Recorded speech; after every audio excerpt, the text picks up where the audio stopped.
师傅，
走吧。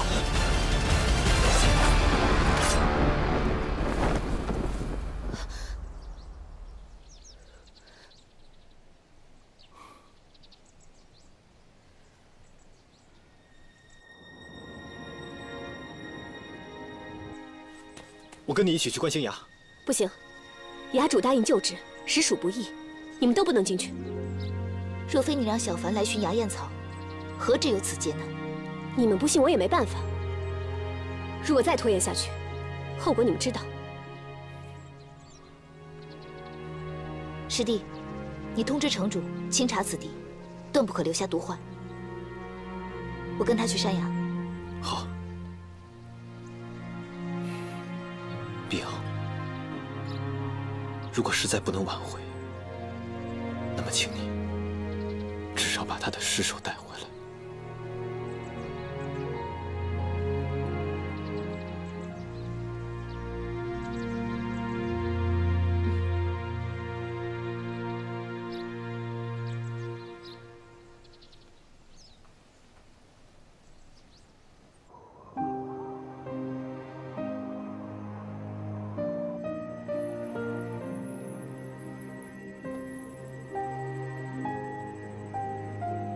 这颗天外神石内含巨大力量，然而凡事皆有定数。若张小凡他仍然留恋世间，便有一线生机；反之，不会的，他一定还想着他的师父、好兄弟、师姐，他一定想回来。崖主，请您施法吧。好，好。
小凡，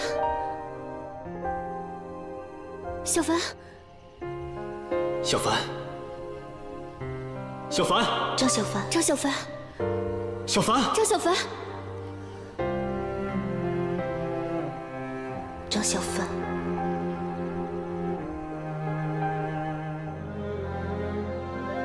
小凡。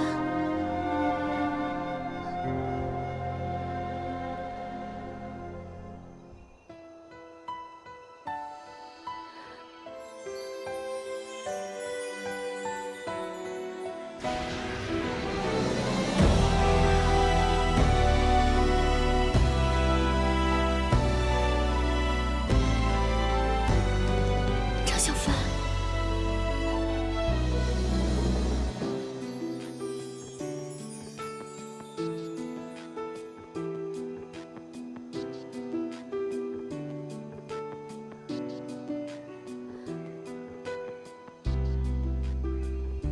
碧雅，小凡，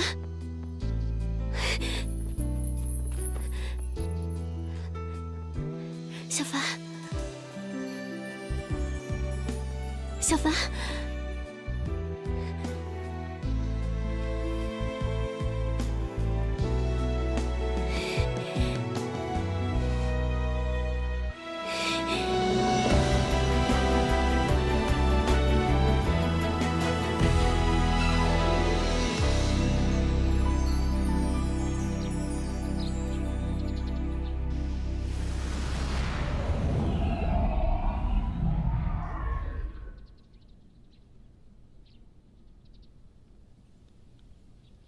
怎么样了？天地明石帮我重铸了筋脉，压制住了毒性。可是不知道为什么，只要我一用内力，就会受到阻碍。要不要再去找崖主一趟？崖主已经尽力了，而且天地明石的力量也需要时间恢复，不能再打扰。不过都一样，在青云的时候，我的法力也是时而灵，时而不灵。没事。那咱们再慢慢想办法吧。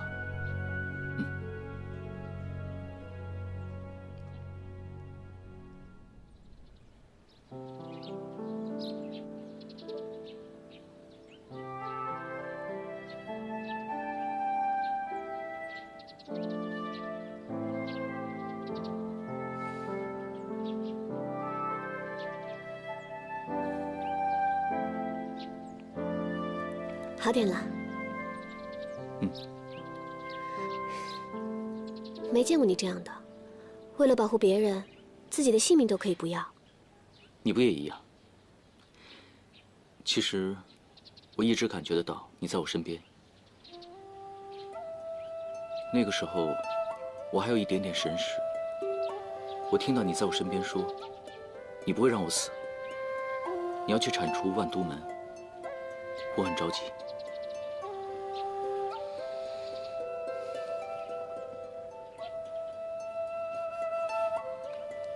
你怎么听见的？我还听见你给我唱了一首歌。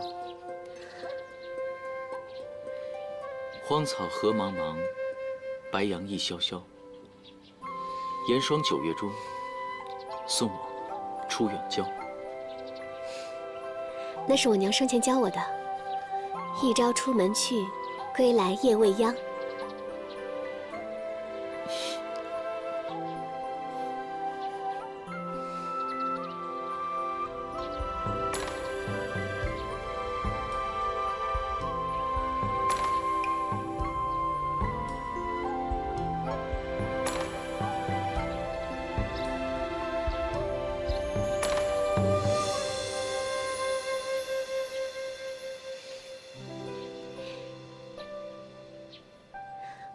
我先回去了。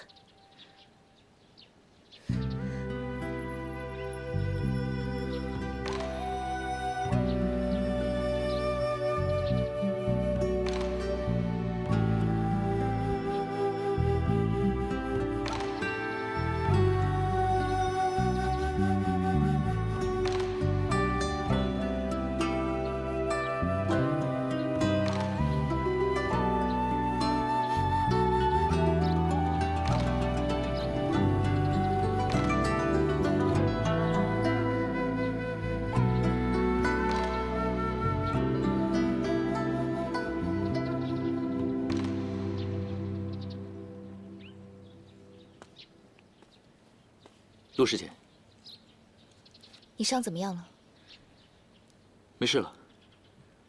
对不起啊，给大家添麻烦了。不是你的错，你舍身救人，我很敬佩。只是，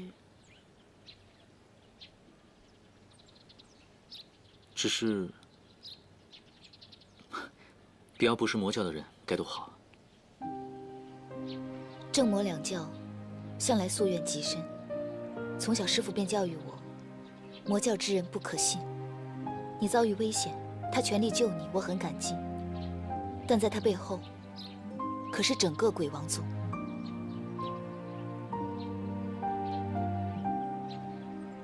小凡，这些日子不光是你，连同金羽，都似越陷越深。我知道，我可能管得太多了。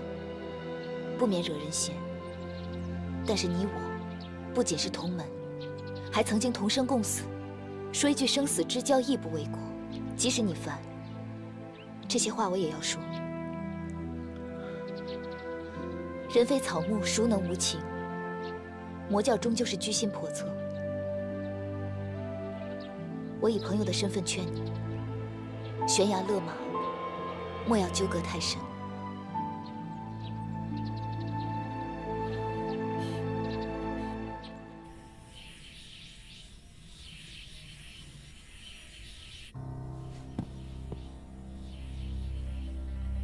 你身为万毒门的首徒，师父遇险，居然不闻不问。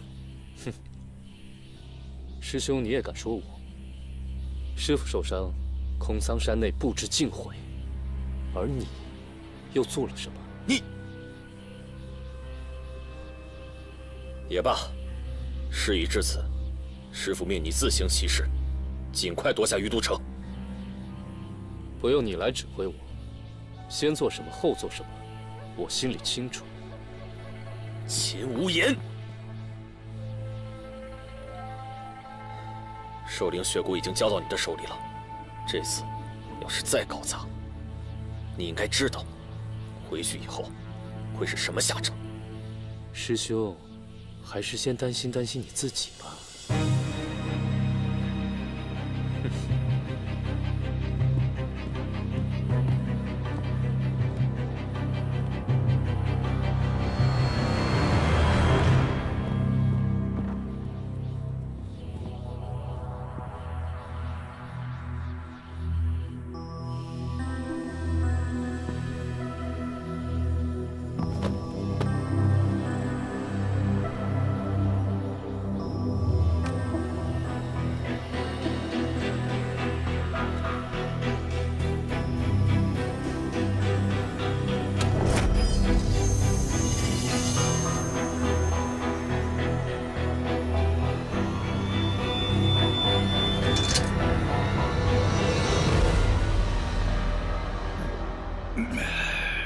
外公，那红蜻蜓和毒人俱是万毒门的阴谋。您喝下牙燕草以后，好转些了吗？哎，确实好多了。那就好。小环刚刚也喝下牙燕草，她也好多了。看来这件事情确实与金瓶儿无关。外公，要不然咱们把金瓶儿给放出来吧。慢着。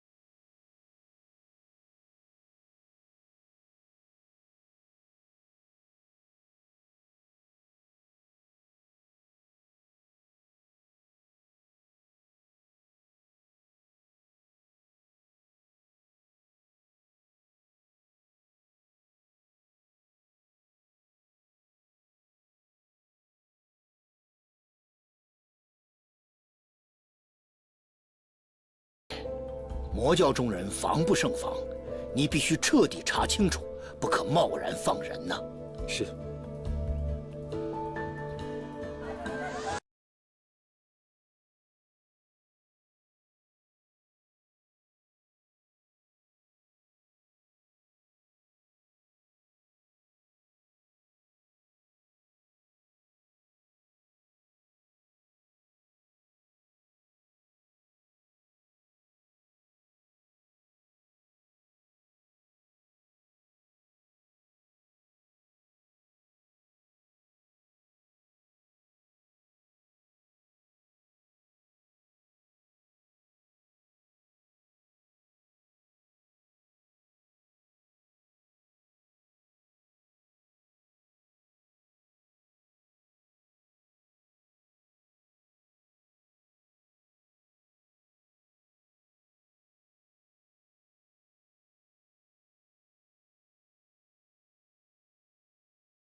之前排大戏一样，命运再残酷难料，我们自己的命运，我们应该学会自己去掌握、去争取、去战胜。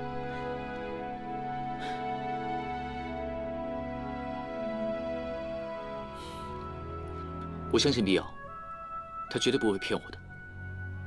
小凡，我不是不相信他，我就是心里在打鼓。我总觉得吧，这个事情他没完。因为偷走募捐的人还没有找到。不仅如此。外公一向待人宽厚，与金瓶儿相交多年，之前严烈指责锦绣房下毒，外公也未尽信。现在水落石出了，外公反而起疑了。不怪老城主多心，万毒门潜伏空桑山，居心叵测，险些酿成大祸。而金瓶儿又是魔教中人，老城主未免会有所忌惮。魔教各派已经觊觎余都很多年了，而5年前这个严烈才来到余都。他负责余都内外的安全，他不可能没有察觉到空桑山的隐情。万毒门隐藏于山谷，并设有毒障，寻常人根本无法进入。严烈未曾发现，也是情有可原。什么情有可原啊？只关心城内，不关心城外，就是他的失职。亏我外公还那么信任他。叔叔，城外之事刚刚落地，人心未稳，切勿多言生事。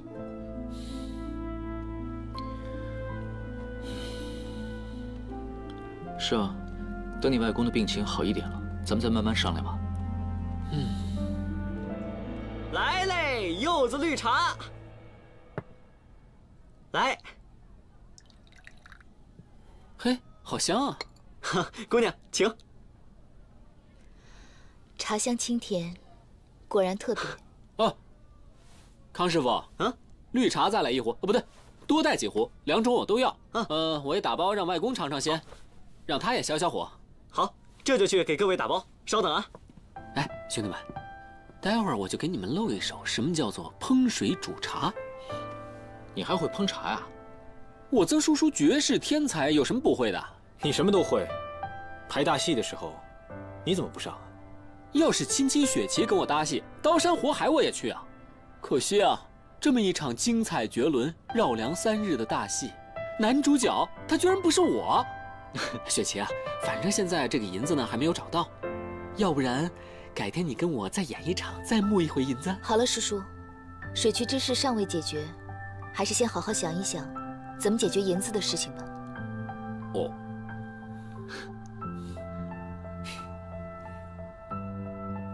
哎，好了好了，给你们露一手。哎，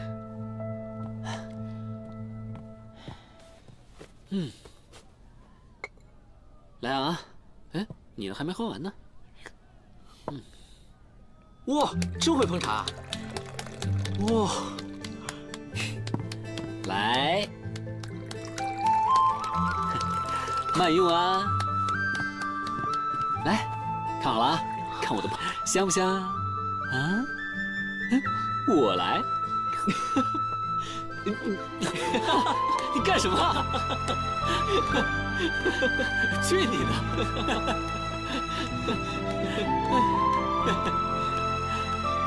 别闹了，行不行？去。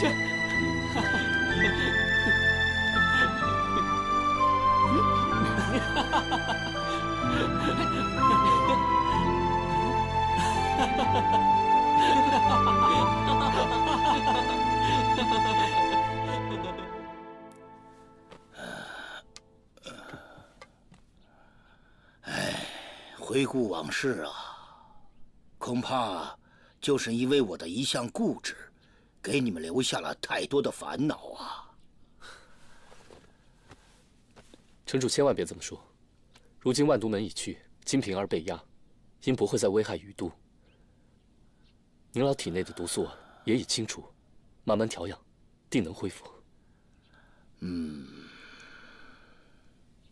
只是，河渠图纸与银两失窃一事，金瓶儿招认不讳。没想到幕后主使竟是……是谁？你说呀！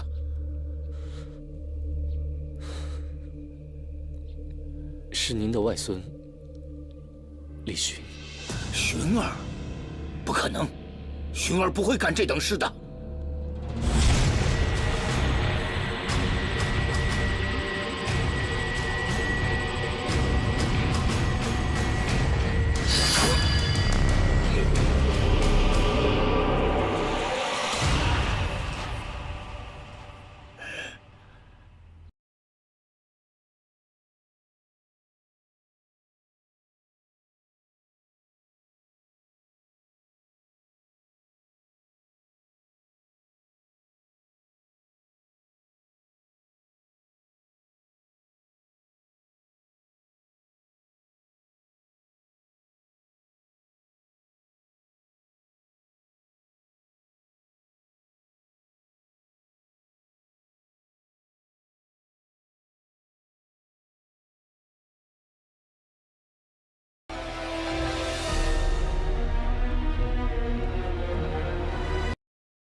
哎，魏老头儿，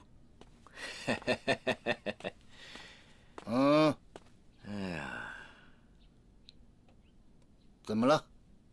你看着我干什么？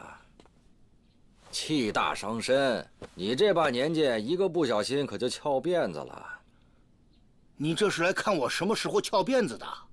你算猜对了。你，哎，来，手伸过来。啊，听话，好迈。哎呀，行了，倔老头，别动。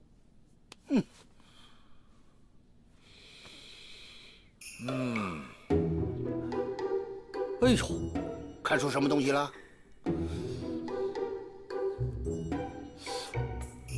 坏了，你这脉象不行啊，左冲右突，前冲后撞啊，跟打小鼓似的。老哥哥，我跟你说句实话吧，想吃点啥吃点啥吧，你没几天了。你看你这个周老头，你看我不是好好的吗？我身上哪有什么不好的？啊，你看，这回啊，真得多谢小凡哥哥。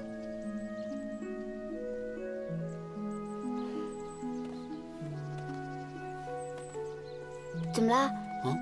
不高兴啦？按说外公也服了药，可是我这心里面总觉得还是有点不对劲啊。怎么不对了？他的脾气变差了。魏爷爷不是一直都这样吗？不对不对，外公他以前是嘴上硬，可是心里是软的。可是这一次呢，我能看得出来，他确实是生气了，而且劝他的话他也听不进去。哎呀，老人家体弱，他又生了那么大场病，有点脾气也挺正常的。我爷爷以前生病的时候脾气也不好呢。你别胡思乱想了，没事的。没事，谁说没事的？你没事，我有事。有没有跟你说过不要到处乱跑？有没有说过啊？有没有？有没有说过？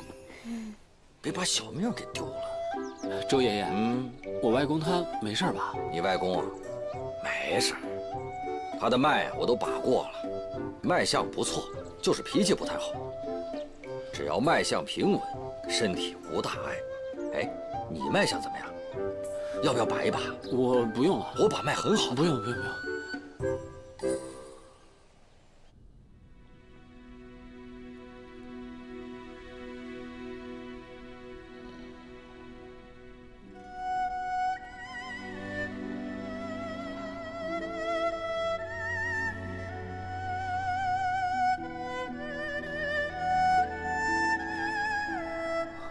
外公，你醒了。你看你这孩子这么晚了还不回去睡，守这儿干嘛呢？不是，是我自己一个人睡不着，想起小时候你会讲故事哄我睡觉，所以我就跑过来了。还说呢，哼，睡是睡了，结果早上尿了外公一身呢。外公，你怎么记性那么好，老记得这些事情？外公，您还记得我小时候您给我讲的那个故事吗？就是上古共工氏与颛顼争地位，驾驭黑龙怒撞不周山的故事。最后的结局我给忘了。你都多大了，还要听讲故事啊？你是怕外公这老骨头撑不住了，所以才跑过来陪外公说话，是不？外公，你瞎说什么呢？别乱说。其实吧，都怪张小凡，他跟鲸羽一屋，就剩我自己一个人。本来吧，我就怕黑，想去找青青雪琪，可是这么晚了，我怕被他揍。想想看，去找小环也不合适，所以我就过来找您了。那就来，快进来吧。好，别冻着了。来，外公，您别动，我自己来就行。你呀，就是孩子心性，长不大。我哪孩子心性了？我早就长大了，说不定过不了多久我就娶妻生子，儿孙满堂了。到时候外公您还要给您的宠外孙讲故事呢。你呀，就是懒呐。你看外公都一把年纪了，还要给重孙子讲故事，哎，很累的。啊，行吧，来，外公给你讲。好了，来，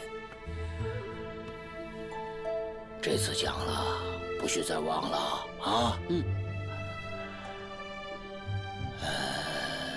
那个公公氏啊，他是为了天下子民的利益，他不是去跟颛顼争，而是坚信自己的想法呀是正确的，不肯妥协。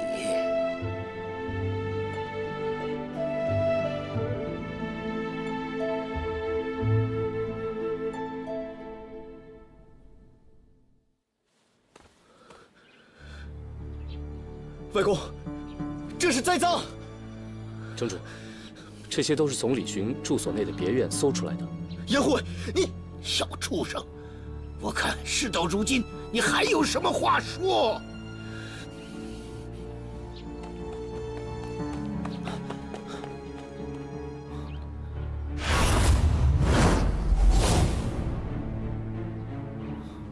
李寻，果然是你！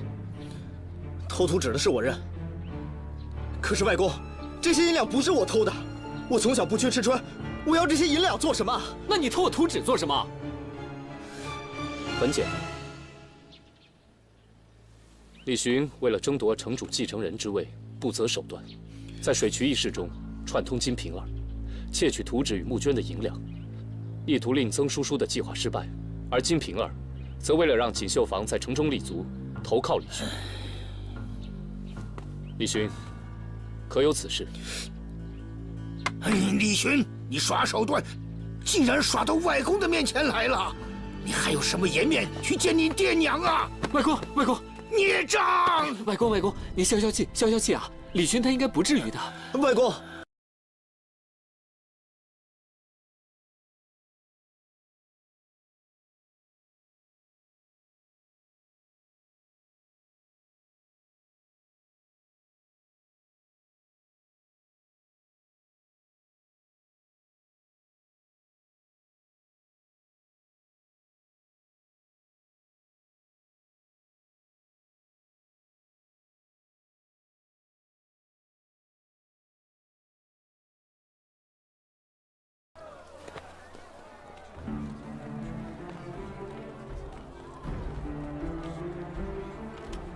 奉老城主之令，驱逐金瓶儿，无关人等不得干涉。你，哎，既然人都要走了，看在我邝家的薄面上，让他们说几句话吧。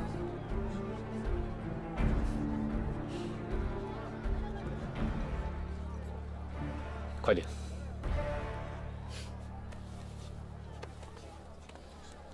姐姐，你先出城稍等，我们设法出城跟你一块儿走。不行，可是他们明明就是在陷害你啊！此事千错万错，只怪我一时糊涂。灵儿，记住我3句话：此事风头未过，凡事还得小心谨慎。第二，这些年我苦心经营锦绣坊，为的就是姐妹们在于都能有个立足之处。你们要是跟我离开，岂不是枉费了我的一片苦心？可是，别可是了，我很快就会回来的。这些日子这里呢，就交给你了。切记，我们已经输了一局，绝不可意气用事。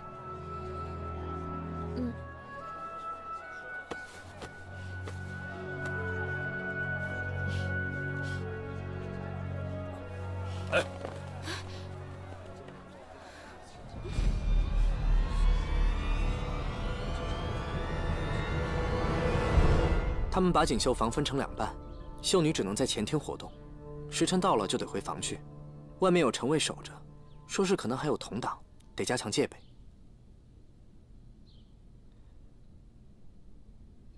然后呢？然后就没有然后了，然后就被撵出来了，说我是男的，颜烈自己不是男的。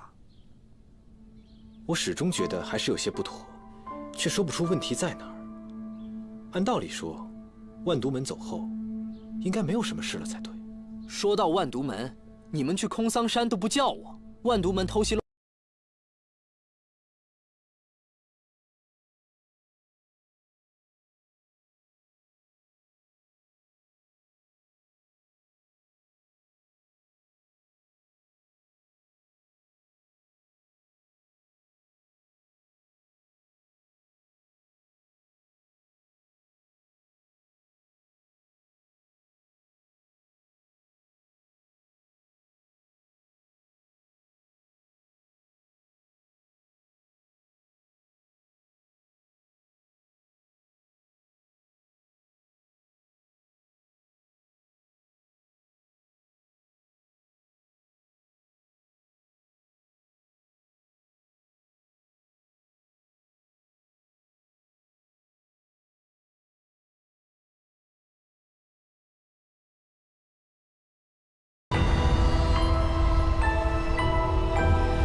你们俩是秤砣吗？整天形影不离的。不是啊。说吧，找我什么事？我们来找你是想跟你请教。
战的那一天，碧瑶，我知道你是个很好的人，你也不想和我们交手。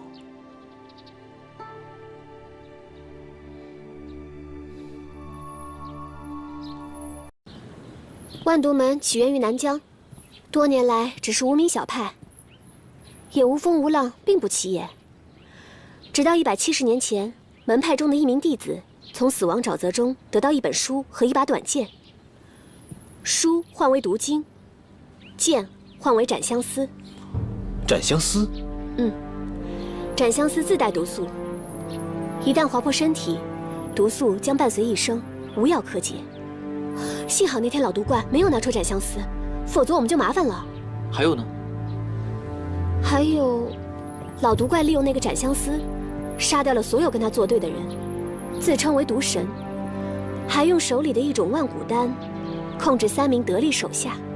第一个是吸血老妖，2是百毒子，第3个人则是他的关门弟子毒公子秦无言。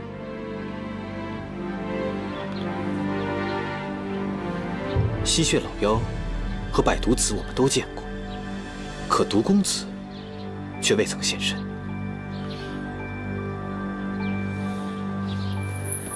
我也一直在想这个问题。那个老毒怪被我们搞得如此狼狈，一定不会善罢甘休。而且那个毒公子一直没有露面，说不定他就躲在鱼都城里，等待时机，给我们最后一击。鱼都这么大，毒公子又未曾现身，我们去哪里找啊？等等，我在。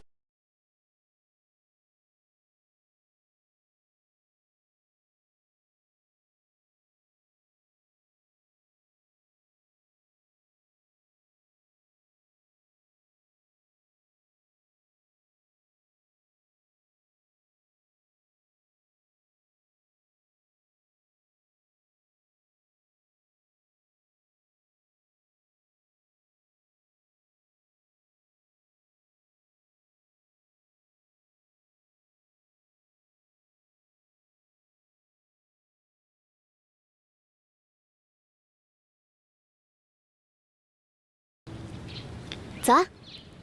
钓鱼？喂，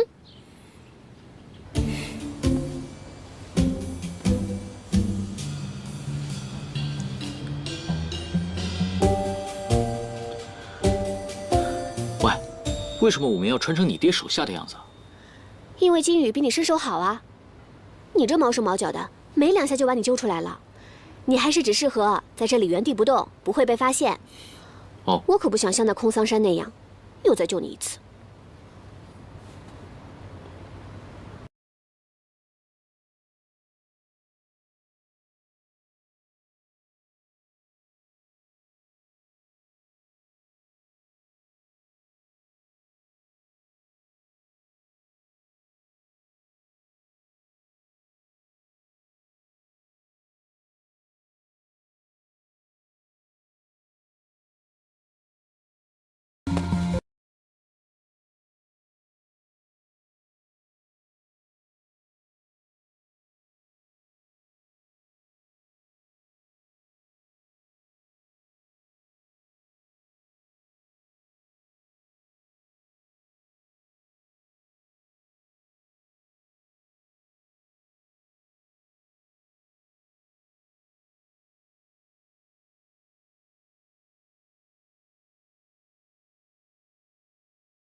不知道，所有的姐妹都被关在前院，不允许踏入后院。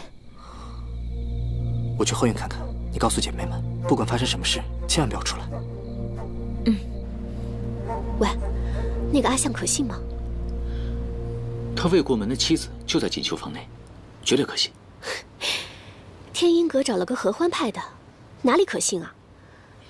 你们所谓的正魔殊途呢？原则呢？阿林跟你一样没做过坏事，我们自然就相信他。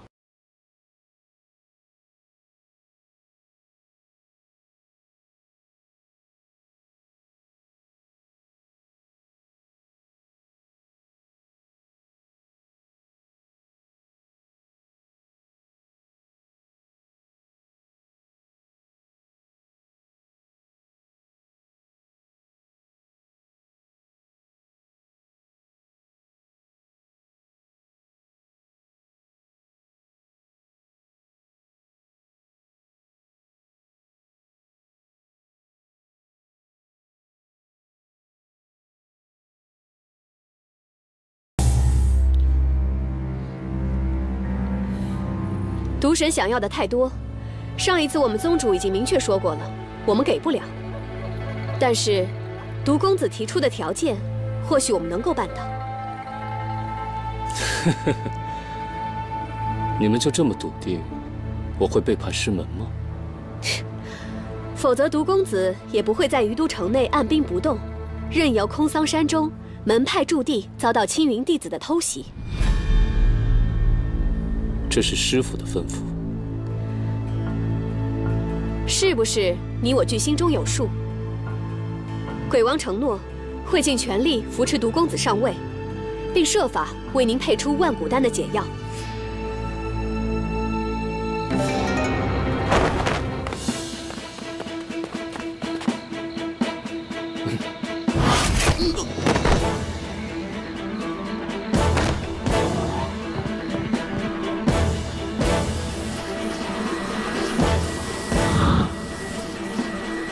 金光炉，就是他！等等！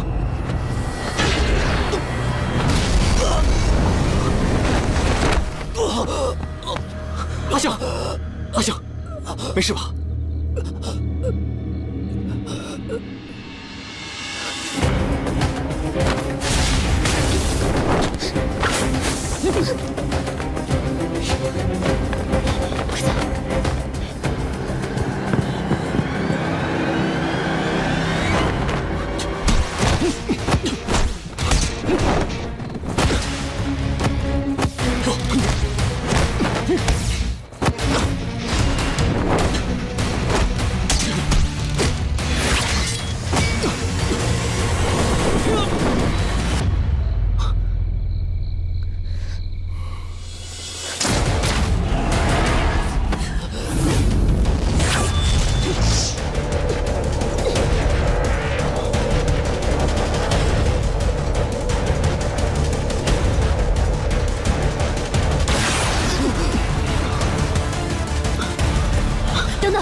从身高和体态来看，这个人一定是燕莲。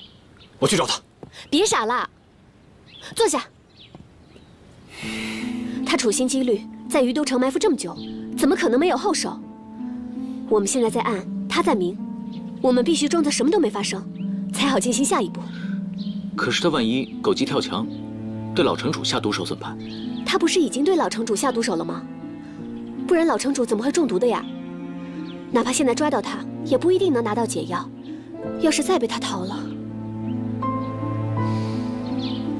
你说的对，是我太冒失了。你们就不应该去动那个炉，这下打草惊蛇了吧？那现在怎么办呢？先稳住他，然后想办法去探清他用的是什么毒。我去鬼王宗找一位老朋友，说不定他有办法对付那家伙。但是你们千万不要再轻举妄动了。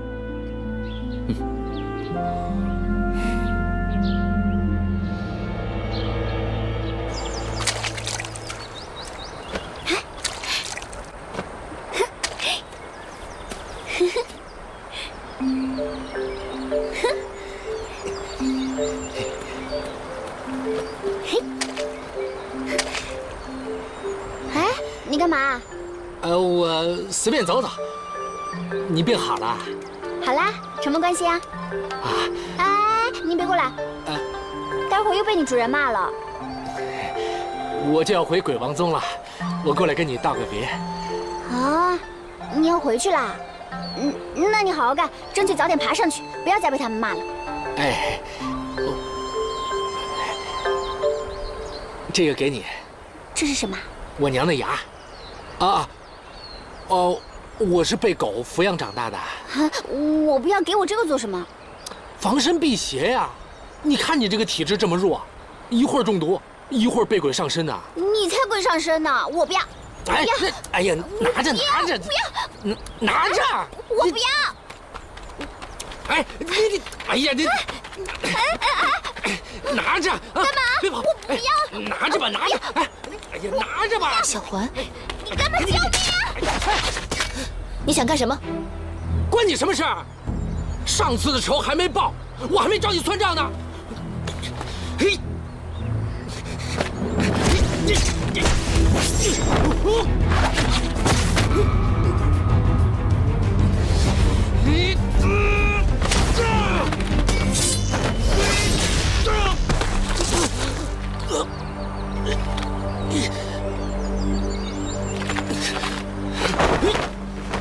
他是疯了吗？哎，雪姐姐，小心！少主，野狗，你怎么了？我头好疼啊！快坐下。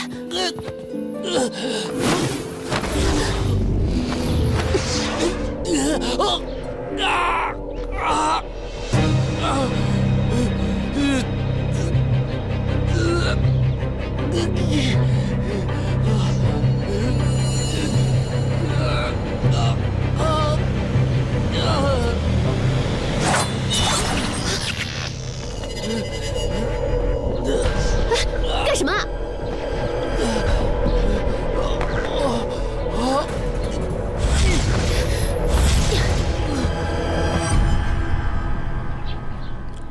昨夜我们在锦绣房中搜出了一个炼丹的炉。炼丹的炉？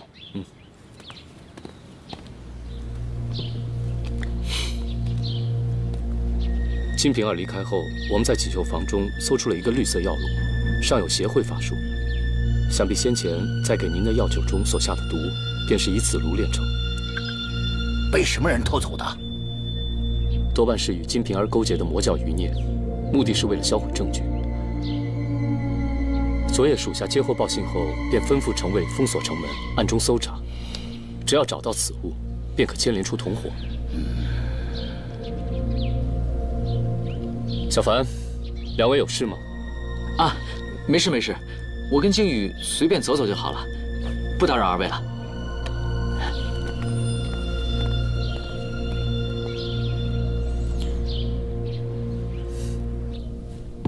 等等，你冷静一点。那是我外公。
他了，陆师姐，你误会碧瑶了，她一直在替我们想办法，想办法让咱们怎么对付严烈，好让他们渔翁得利，对吗？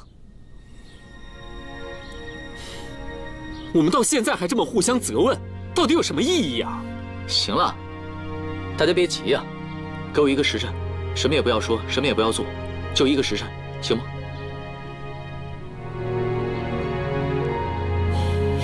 哎，你去哪儿啊？找人。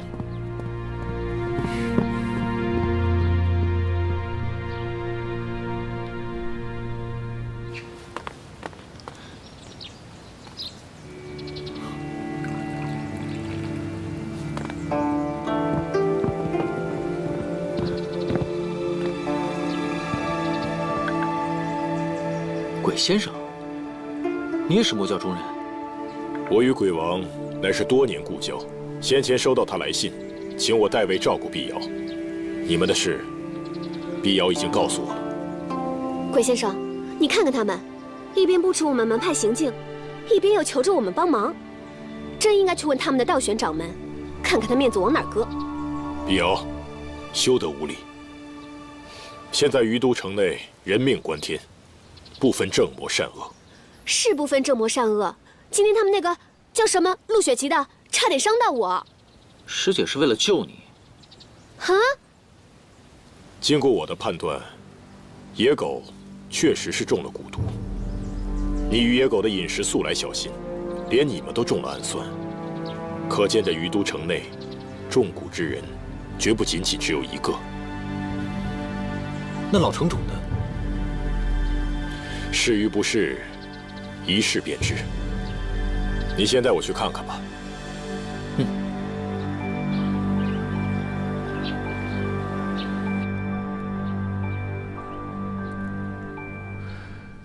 不知道城主近日是否嗜睡啊？是啊，人老了没力气。城主刚生完一场大病，调理调理就好了。这位先生究竟从何处而来？我记得于都城里原本并没有先生这号人。在下云游四方，江湖行医，恰巧前几日路过于都，才得以与几位小友相识。来历不明之人，岂能随便给城主看病？是啊，你到底是什么人？想干什么呀你？老城主，你身体很好，不必用药，告辞了。你什么人？你看，我说过了吧，对吧？我就说我没病嘛，我以前就是太轻信了。没事啊，没事，好了好了。哼，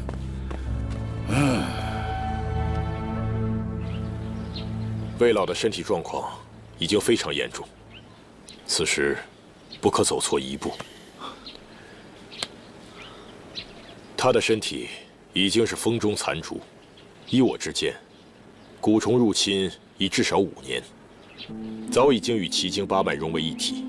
此时贸然驱蛊，只会危及他的性命。为什么这么多年才发作？蛊虫入体之后，会游走于奇经八脉之间，相对来说，体弱的老人、孩子反而不易发作，而一些气血充盈、体脉通畅、功力高强之人，反而越容易诱发。那我们现在应该怎么办？办法还是有的，只不过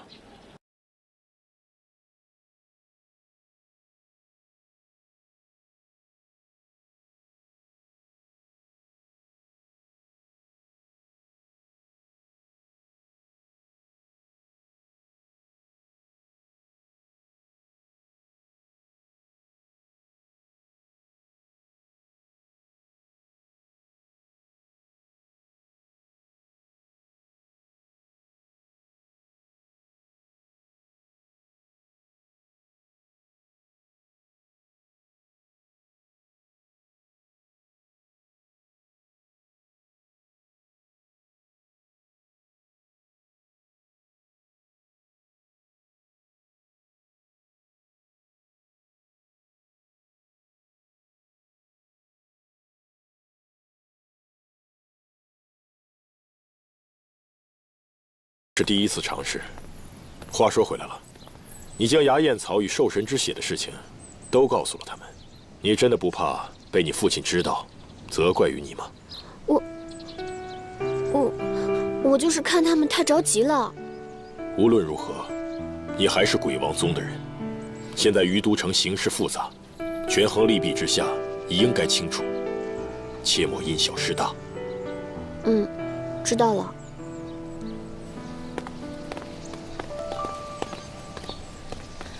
没想到魔教之人都可以混进城主府了。我正想找你呢。你为什么要杀野狗？你应该问问他都做了些什么。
那去吧，去吧。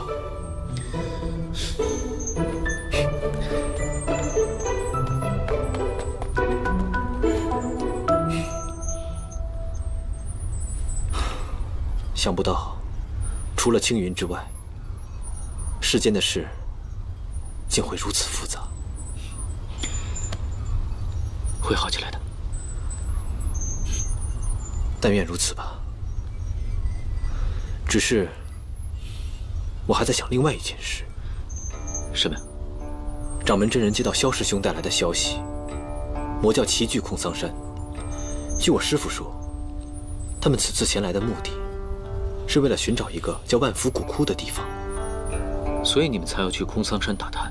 可是，我们在空桑山并没有查到什么。魔教几派齐聚于都，毒神在空桑山中炼毒，目的是为了什么？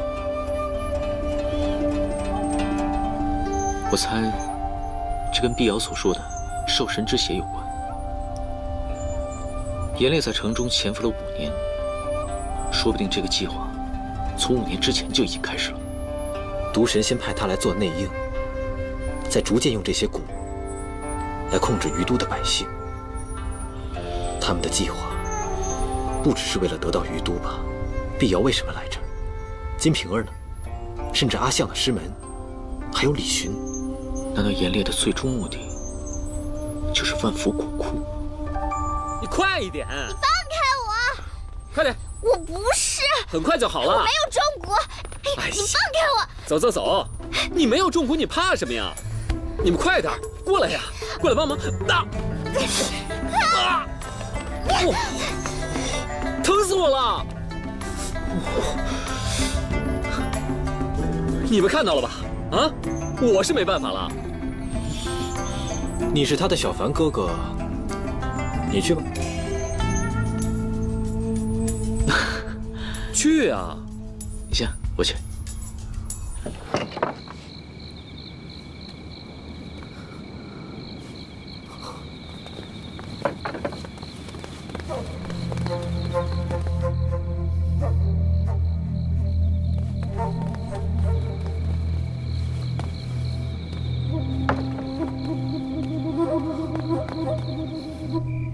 快帮我藏起来！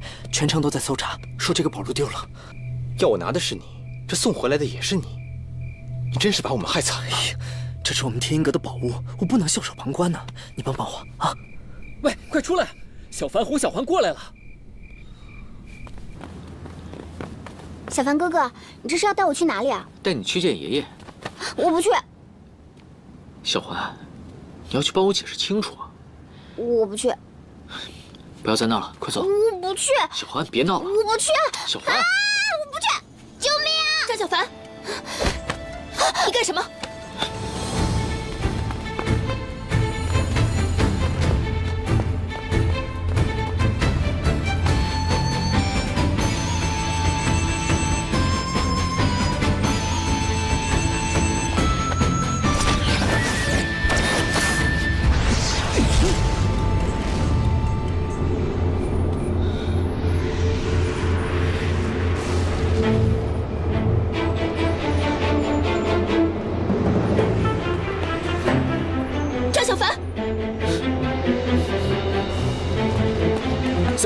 你接替我一下，啊！雪琪，我们只是让小环做个实验。你们居然相信魔教妖人说的话！让开！雪琪，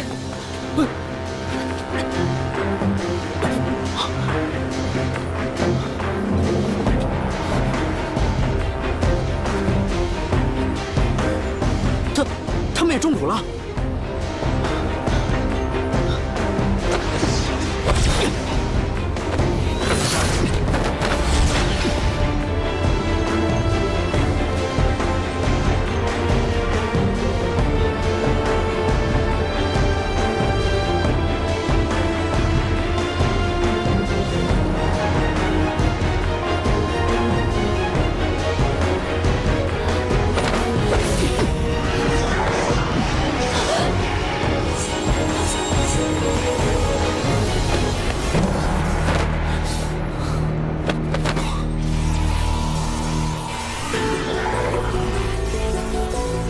阿相，你照顾他们。好。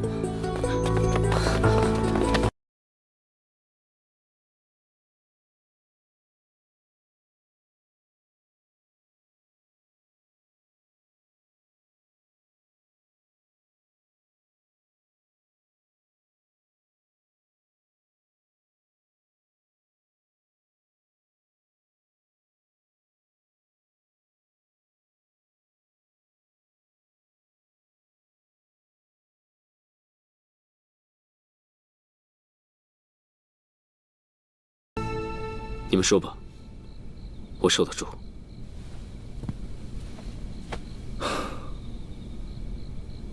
你和陆师姐，还有小环身上的蛊毒，已经被逼出来了。不过，蛊母却在你外公的身上。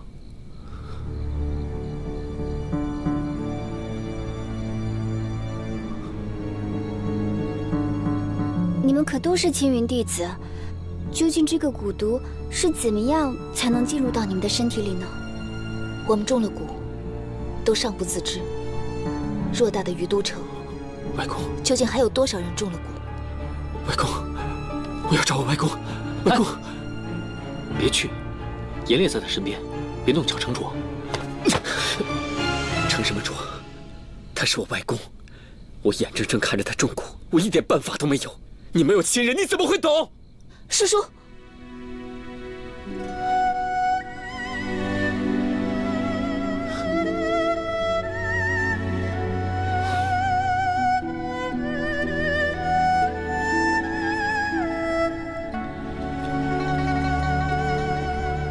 没错，我的亲人是都不在了，所以我才会知道失去亲人的痛苦。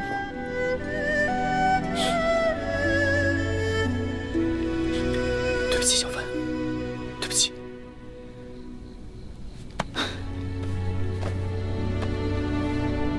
天无绝人之路，既然鬼先生知道蛊母的事情，我们就一定会把他引出来。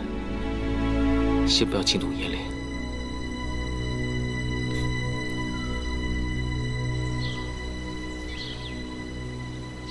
来之前我们又测试过了，我、鲸宇还有阿香身上都没有蛊虫，只是不知道为什么，师姐和小环身上怎么会有蛊虫？近日，你和陆雪琪可曾吃过严烈送来的食物？没有，雪琪最近正在辟谷，什么都没有吃，只喝少量的水。阿香。 你有没有喝过鱼都城内的河水，还有井水？并没有，我们山海院用的水是融化的隔年晨雪，泡茶用的水是空桑山引下来的泉水，所以，难不成是河道？极有可能。我与碧瑶猜测，他其实是坚守自盗，然后嫁祸给李寻，并且为自己留了一条下毒的渠道。 只是毒神败走，最终将蛊毒传授于他，而他再在清河之中下毒。我们担心越来越多的人会饮水中蛊，若不及时控制蛊母，恐怕后果不堪设想。鬼先生，求求你，救救我外公！哎，起来。有句话，不知我当讲不当讲。干什么你们？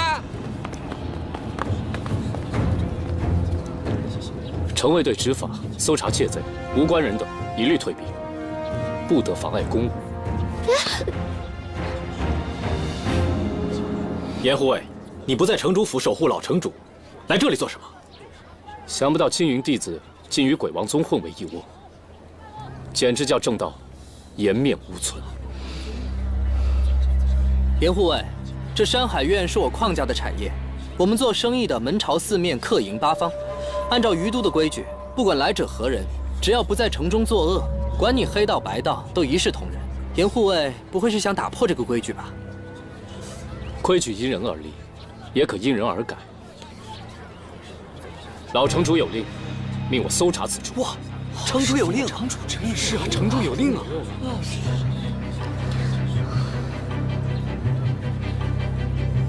何况昨夜锦绣房失窃，盗贼藏匿其中。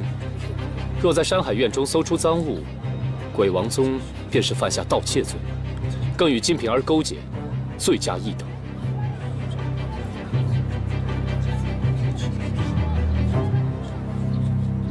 办案搜查，于情于理，谁能拦我？搜，干什么？你这，昌少侠，有何话说？你要是搜不出呢？那么此处我有城主另一手谕。老城主有令，即日起，城中魔教教众一律请出城外，从哪里来到哪里去。我们于都不欢迎魔教之人。我们鬼王宗可不是锦绣房，你们赶人总得有个理由吧？近日城中瘟疫弥漫，多人病倒，老城主又病重，为了排除嫌疑，只好得罪了。请吧。你们胆子也太大了吧！灭掉你这个破城，老子一个手指头就够了。滚！魔教，从于都城里滚出去！滚！快滚！滚呐！各位于都的父老乡亲们，自从魔教鬼王宗合欢派来了本地，灾难便层出不穷。先是河水被污，接着又在中秋之夜闹得全城鸡犬不宁。老城主已决定，从今以后不再接纳外乡人。对，就是说对，没错，对，因为你们就是你们。你们看这厮若不放逐，迟早会横生枝节。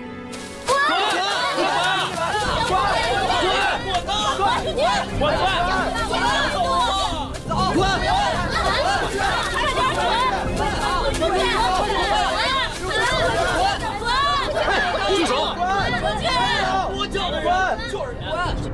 各位，李寻已经离开于都，我将继任城主之位。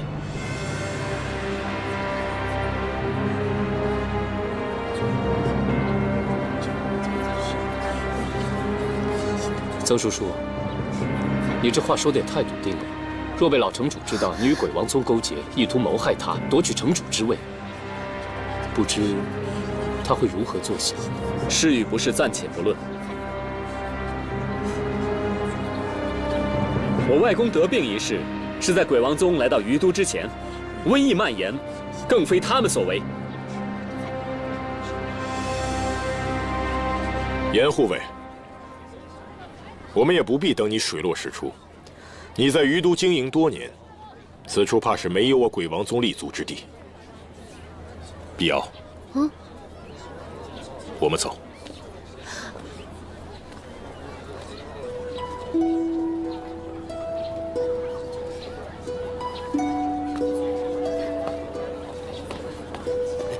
你们等着，走，快滚！滚吧！滚吧！我叫，赶紧走吧！滚吧！滚出去！滚出去！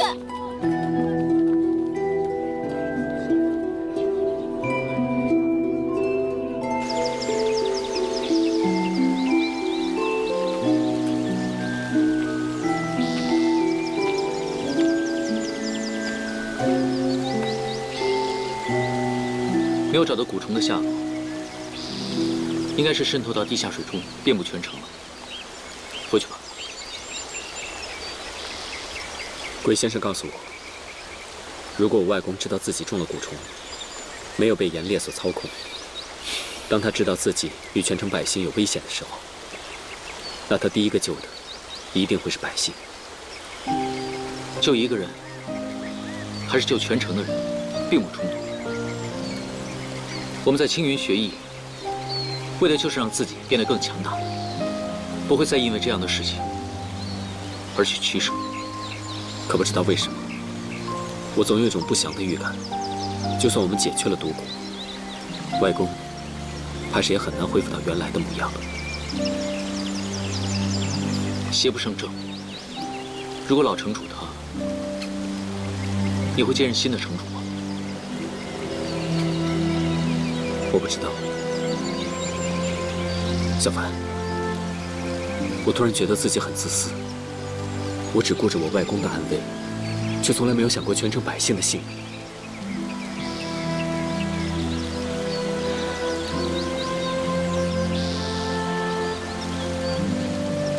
直到现在，我还在想着不要接过这份责任。如果外公的身体无恙，该有多好！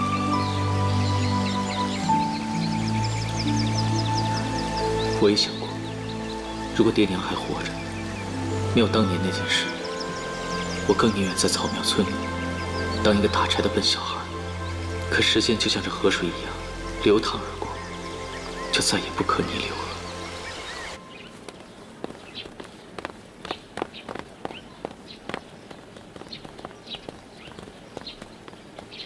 人已经送出城了，后续怎么办？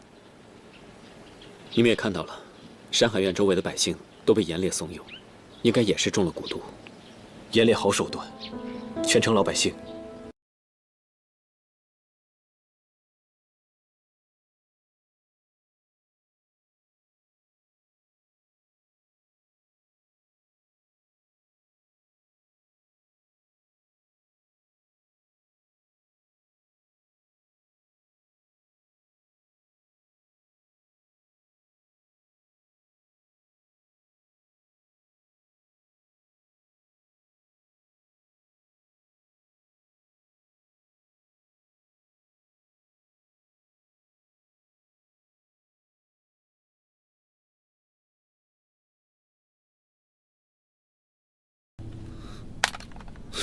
来的正好，城主正好有事要问你们。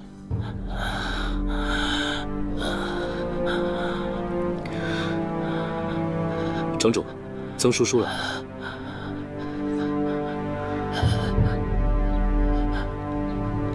曾叔叔，你还有脸来见我？严烈，你对我外公做了什么？我在保护城主，免得被居心叵测之人暗算。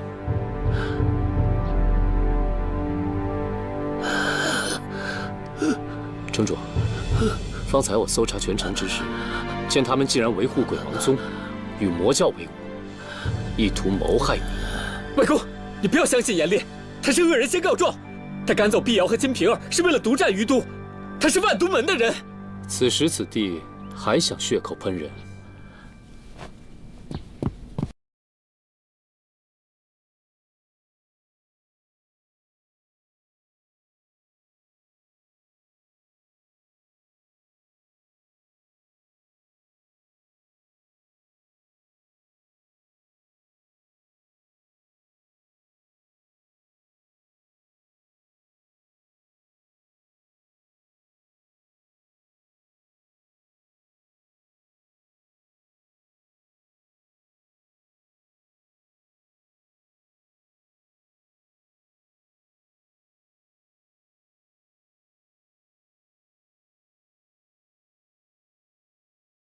孤身一人对着我们，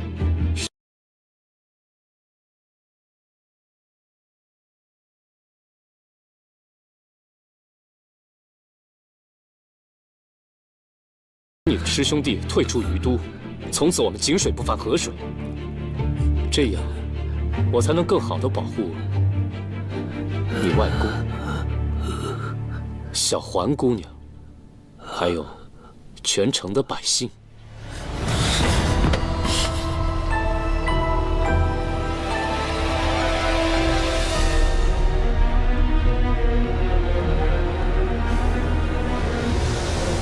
最后再给你一次机会，非要拼个鱼死网破，于你于我又有什么好处？